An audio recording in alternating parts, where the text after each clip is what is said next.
Oi, meus irmãos, saudamos vocês todos na graça e na paz do nosso Senhor Jesus Cristo. Que prazer enorme reencontrá-los novamente. Mais um estudo da palavra do Senhor. Sou grato a Deus por essa oportunidade de poder levar até vocês um pouco da palavra do Senhor. Aquilo que Ele tem falado ao meu coração, posso estar levando a vocês também. Buscando Deus nesse momento em oração. Senhor, nosso Deus e nosso Pai, Pai do nosso Senhor Jesus Cristo, que é o autor e consumador da nossa fé. Louvado seja o Teu nome, Senhor Deus, em agradecimento pelas bênçãos que o Senhor tem derramado sobre nós, sobre o Teu povo, a maneira que o Senhor tem nos conduzido, tem nos guiado, a maneira que o Senhor tem suprido as nossas necessidades físicas, materiais, e especialmente, Pai, as espirituais, ó Pai. Obrigado, ó Pai, porque o Senhor tem nos dado a Tua palavra para o nosso agir, para o nosso dirigir, Senhor Deus. Obrigado, ó Pai, pela bênção maior, que é a bênção da salvação em Cristo Jesus.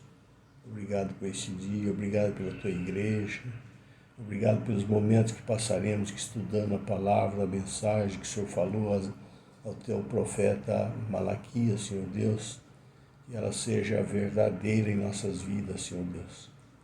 Abra nossa mente e nosso coração para o entendimento da Tua palavra nesta hora, Senhor Deus. Esteja abençoando também a escola dominical desta manhã, Senhor Deus, a cada professor, a cada aluno, Senhor Deus. Abra nossa mente, amplia nossos horizontes para o entendimento da Tua palavra, Pai. Fique conosco, Pai, porque assim o queremos, a Tua presença.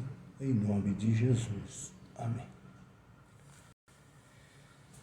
Nós vamos estar vendo mais uma lição que Deus fala ao profeta Malaquias.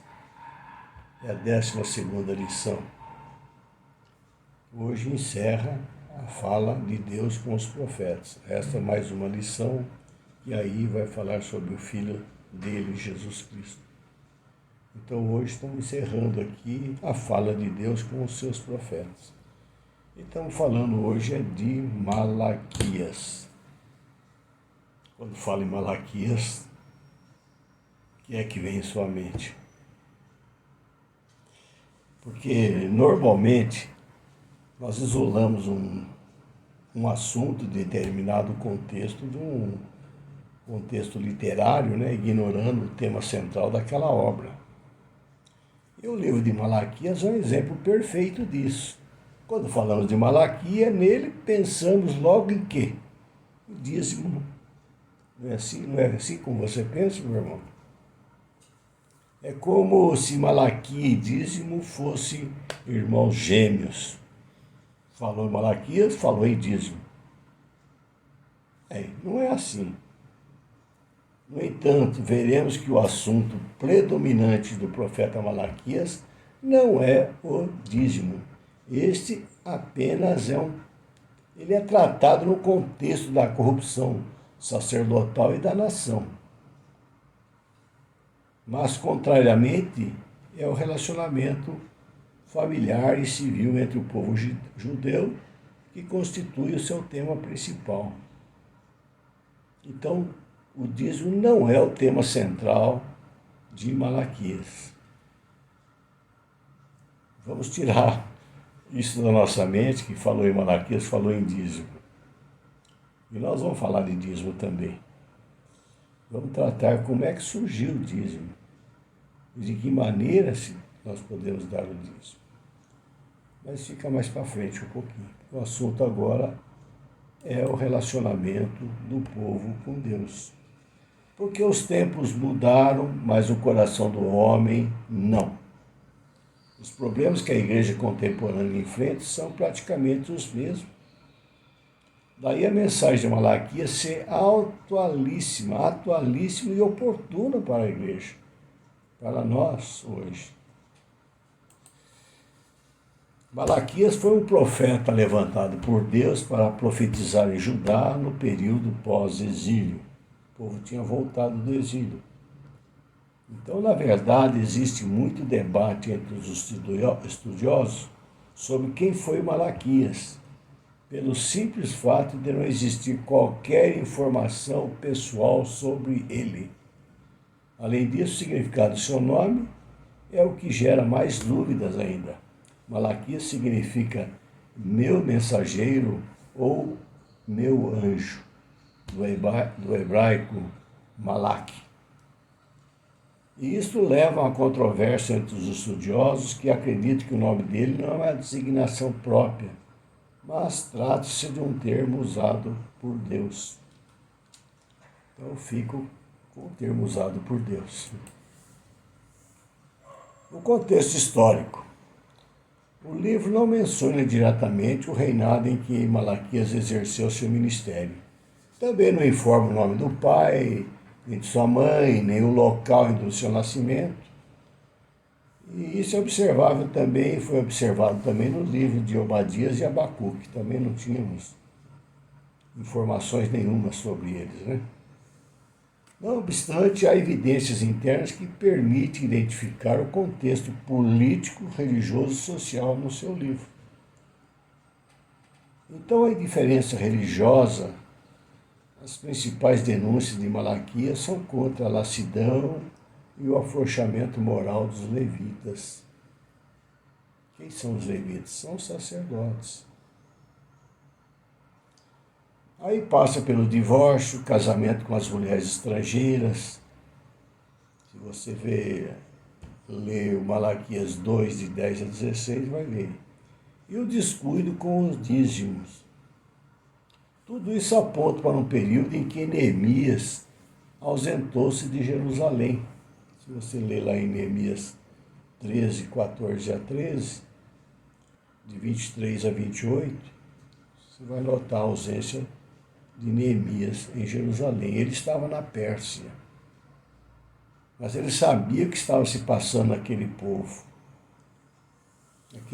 que deixou de adorar a Deus, aquele povo que fez os casamentos mistos, a tal ponto que os filhos dos judeus não sabiam mais falar o judaico. Estavam falando agora uma língua do idioma moabita e amonitas, que se chama asdodita. A que ponto que chegou o povo de lá, sem um profeta de Deus falando diretamente a eles. Parece que sai o profeta, acabou a religiosidade do povo, né? Cerca de 100 anos haviam se passado desde o retorno dos judeus da Babilônia.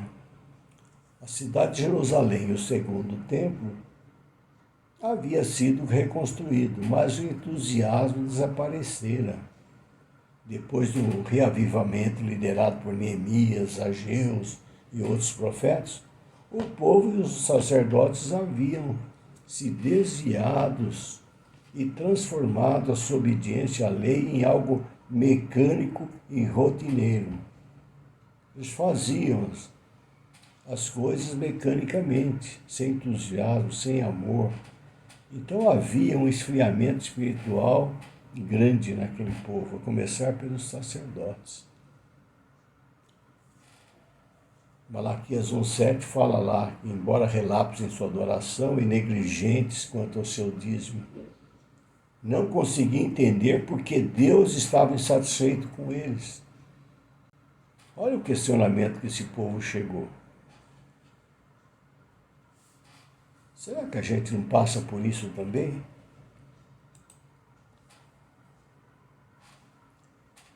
Malaquias não se apresenta.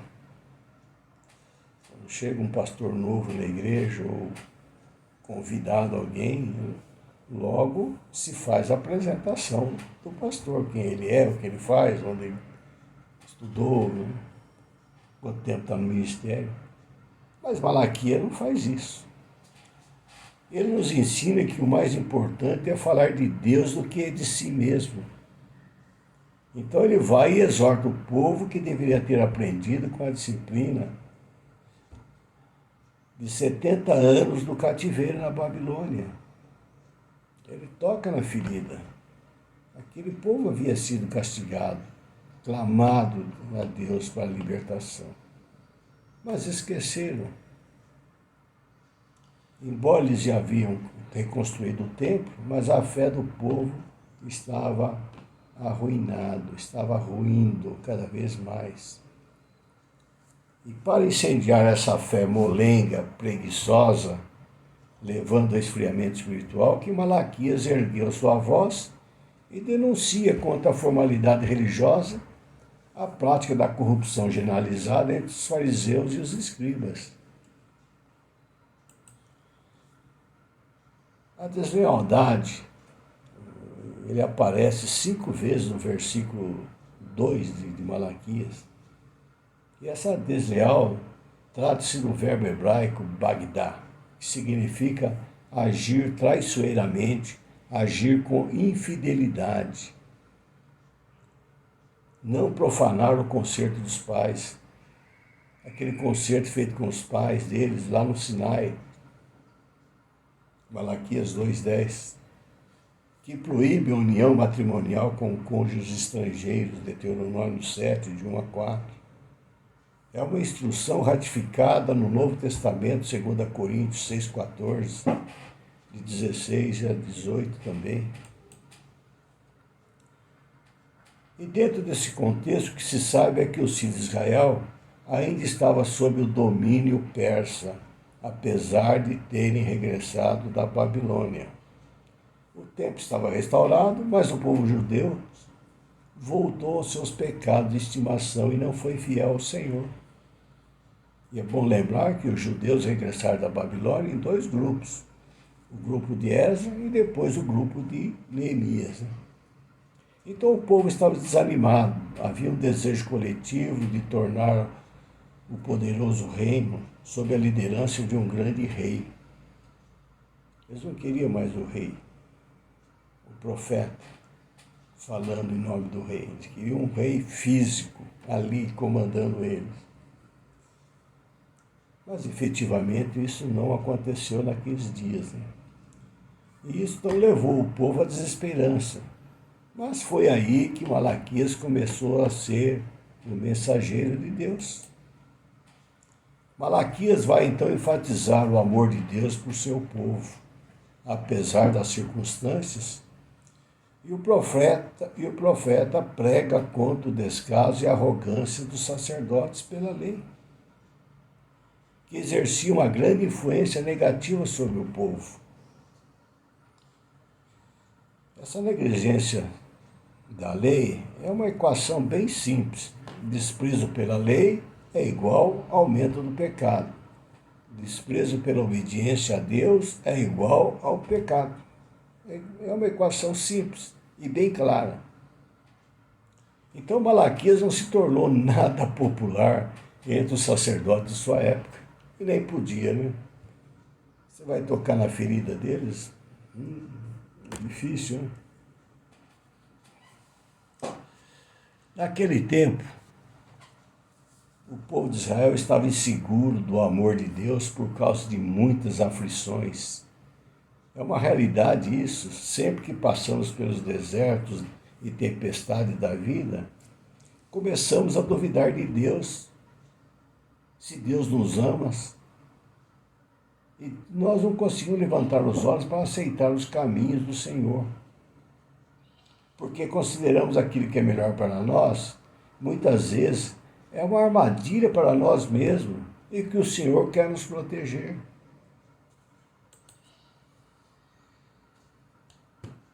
Quando alguém se perde numa floresta, o manual de sobrevivência recomenda que se suba numa árvore alta, para lá você avistar um rio, uma estrada, uma clareira, algum ponto de referência que nos sirva de orientação para sair da mata. Deus é o homem que subiu na árvore, ele enxerga bem mais longe do que nós e nos orienta a sair da situação difícil, nos aponta o caminho. Os israelitas estavam sofrendo várias aflições e começaram a achar que Deus estava sendo infiel à sua aliança eterna com Abraão. E é aí que ele fala do seu cuidado com o seu povo durante aqueles anos todos. E que na realidade era o povo que estava sendo infiel e havia deixado o amor de amar e honrar o Senhor. Observe uma coisa aí, a inversão de valores. O povo era infiel e atribuía a Deus a infidelidade. Será que nós agimos assim também? Com nossos atos, com nossas ações? Quando somos contrariados? Quando não somos atendidos? Achar que Deus é infiel e não nós?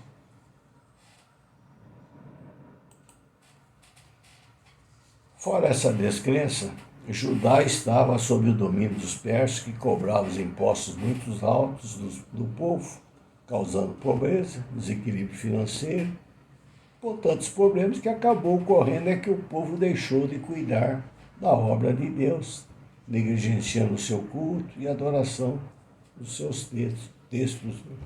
Malaquias 1, de 12 a 14. Então Malaquias reconhece que Deus estava recebendo sobras como oferendas, que era um pecado gravíssimo para a época.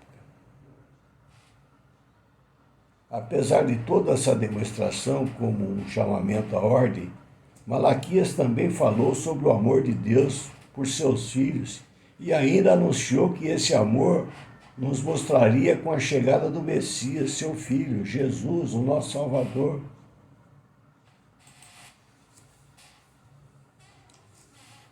Parece ser o próprio profeta que repreende seus colegas sacerdotes e o povo de Judá estava profanando a aliança dos seus antepassados com Deus, se casando com mulheres estrangeiras, pois era uma deslealdade também entre eles mesmos, de uns para com os outros. E o Senhor eliminaria o homem que continuasse essa prática, tanto o homem do povo quanto um sacerdote, que também que apoiasse o homem que cometeu tal erro. O capítulo 1 chama a atenção do povo judeu por não ter retribuído ao Senhor a honra e o amor que ele merece.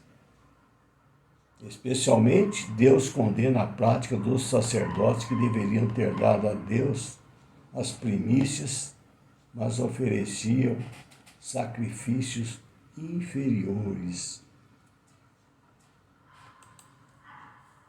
A mensagem da mordomia do templo trata com carinho o seu templo. Toma-o como sagrado, pois terá que dar conta da sua mordomia, tanto quanto dás do teu dinheiro. Nem todos possuem a mesma quantidade de riquezas, de modo que um dá mais do que o outro. Porém, todos possuem a mesma quantidade de tempo. É 24 horas para todos. Nenhum tem mais, nem outro tem menos. Então, ninguém vai poder dizer a Deus que tive menos, portanto dei menos. Ter o cuidado na mordomia é um fator decisivo quanto você, quanto nós damos do nosso tempo. As tuas ofertas variam conforme o grau da tua dedicação. Quanto mais deres, maior será a tua recompensa. Então, meus irmãos, que nada nos roube das horas preciosas que são dedicadas à devoção, ao estudo da palavra ou ao seu ministério, porque uma oportunidade perdida nunca será recuperada. Dízimos e ofertas. Vamos falar um pouquinho sobre dízimos e ofertas. Malaquias 3,10 fala: trazei todos os dízimos à casa do tesouro, para que haja mantimento na minha casa, e depois farei prova de mim, diz o Senhor dos Exércitos, se eu não vos abrir as janelas do céu e não derramar sobre vós uma bênção sem medidas. Definição de dízimo e oferta. A palavra hebraica para dízimo é mazar. Não sei se é isso o meu significado, a pronúncia. Mas significa literalmente a 10ª parte. Na lei de Deus, os israelitas tinham a obrigação de entregar a 10ª parte das suas crias, dos seus animais domésticos, dos produtos da terra e de outras rendas, como reconhecimento e gratidão pelas bênçãos divinas. Se você ler lá em Levítico 27, 30 a 32, Deuteronômio 14, 22 a 29, o dízimo era usado primeiramente para cobrir as despesas do culto e o sustento dos sacerdotes. No tempo de Joás, o sumo sacerdote Joiada fez um cofre para os israelitas lançarem as ofertas voluntárias a fim de custear os consertos do templo, e todos contribuíam generosamente. Segundo Reis 12, de 9 e 10. Semelhantemente, nos tempos de Ezequias, o povo contribuiu generosamente às obras da reconstrução do templo. Segundo as Crônicas 31, 5 a 19.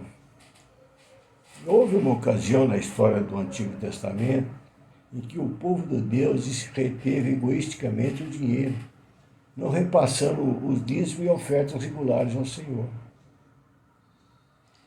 Agora, durante a reconstrução do Segundo Templo, os judeus pareciam mais interessados na construção de suas propriedades, por causa dos lucros imediatos que lhe trariam, do que nos reparos na casa de Deus que se achava em ruínas.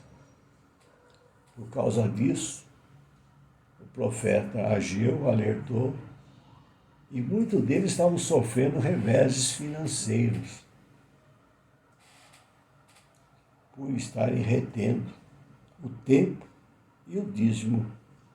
E o dízimo não é só monetariamente, o nosso tempo também. Deus nos deu 24 horas. Quanto que nós estamos retendo esse tempo para Deus? Então, coisas semelhantes aconteciam nos tempos do profeta Malaquias, e mais uma vez Deus castigou seu povo por se recusar a trazer-lhes o dízimo. Malaquias 3.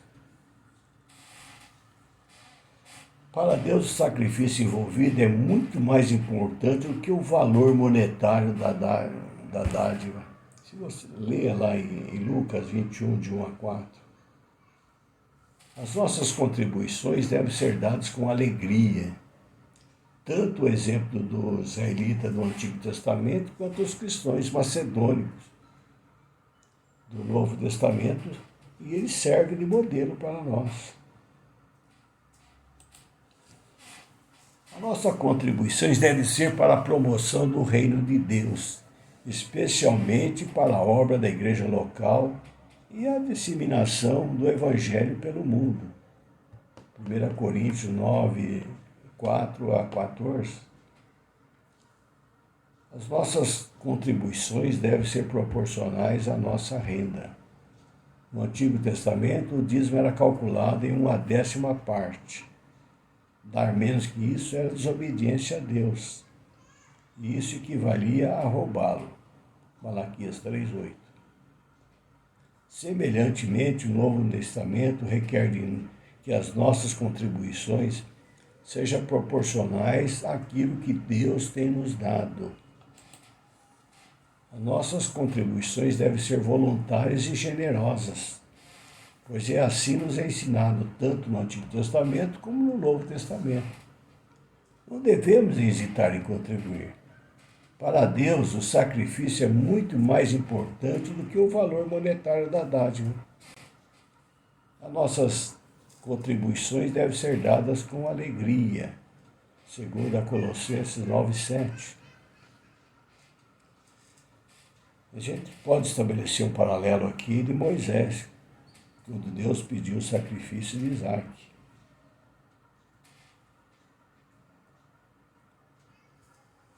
A contribuição de Isaac foi imediata, confiava em Deus, sabia que Deus havia de dar o retorno a ele. E é assim, a gente tem que contribuir voluntariamente, desprovido de qualquer maneira de reter alguma coisa, não pode que tem que pagar isso, tem que pagar aquilo. Deus manda a gente levar o dízimo à casa do tesouro. E depois ele faz um desafio para nós. Fazei prova de mim nisto. E veja se eu não vou abrir as comportas do céu e derramar sobre vocês tantas bênçãos que nós não temos onde guardá-las. O dízimo é uma obrigação? Não. Dá quem crê. Quem topa o desafio de Deus. Se você crê, se você tem fé, você topa o desafio de Deus. Os evangélicos têm a obrigação de pagar dízimo para os pastores? Essa é uma pergunta que fazem muito para a gente na rua. Aqueles que não são crentes, constantemente eles falam sobre isso. Você ainda dá 10% da sua renda para os pastores? Eu, quando eu trabalhava no meu meio, dos colegas de trabalho lá, estava acostumado a ouvir isso daí.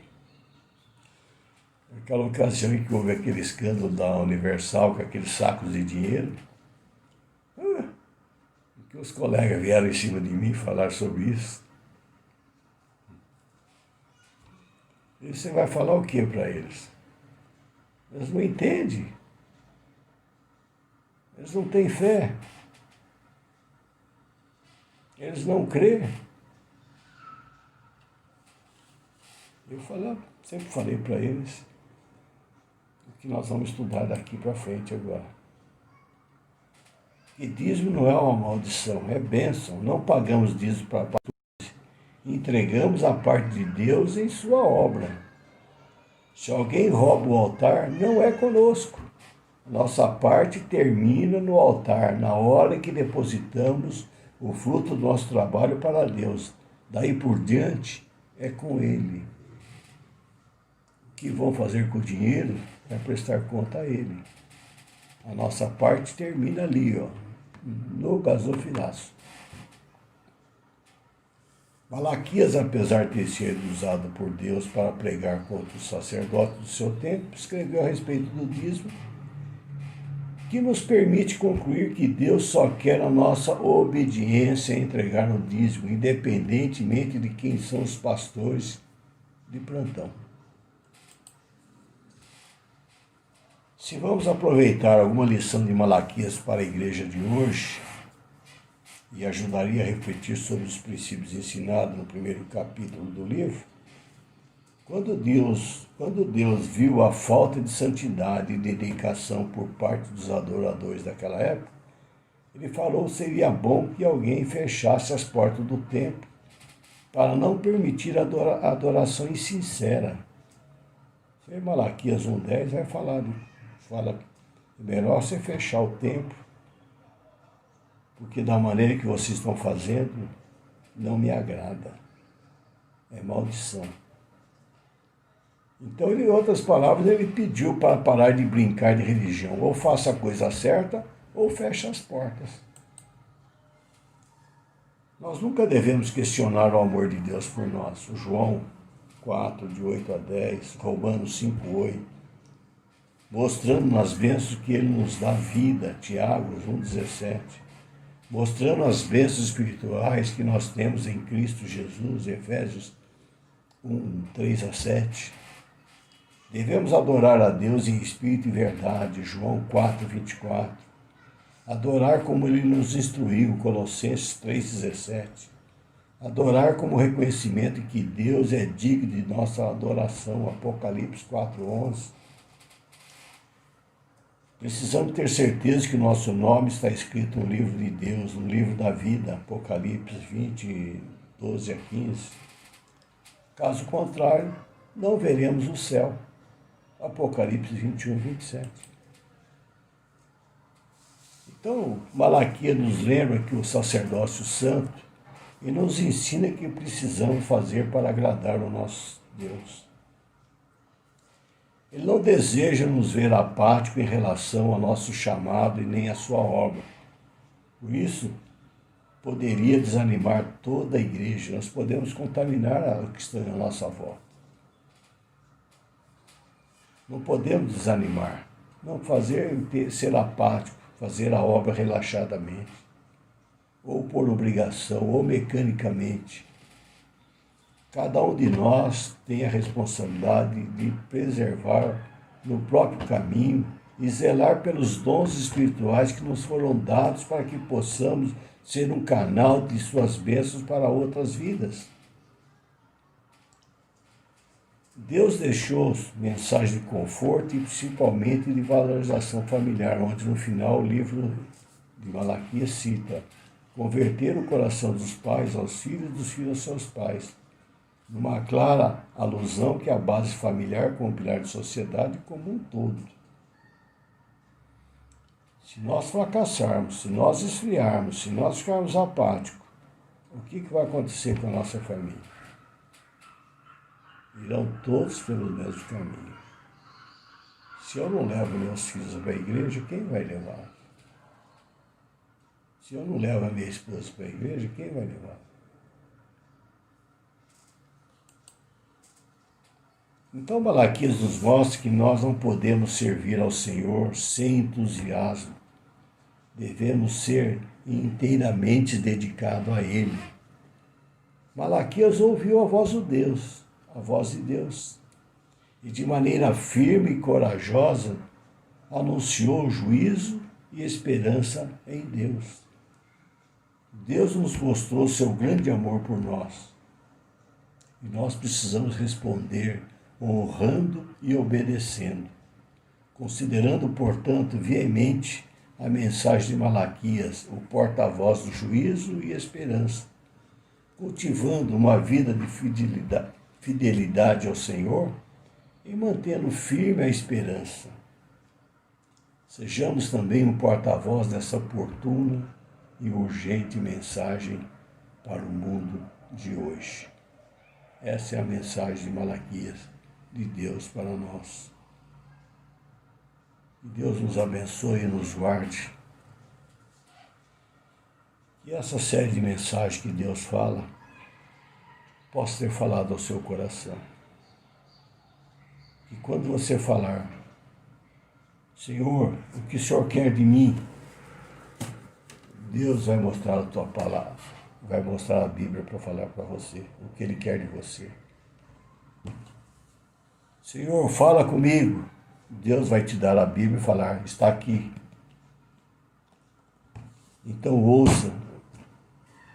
ouça Deus, ouça e obedeça. Fique na paz, em nome do nosso Senhor Jesus Cristo. Um abraço virtual, até a próxima. Fiquem na paz.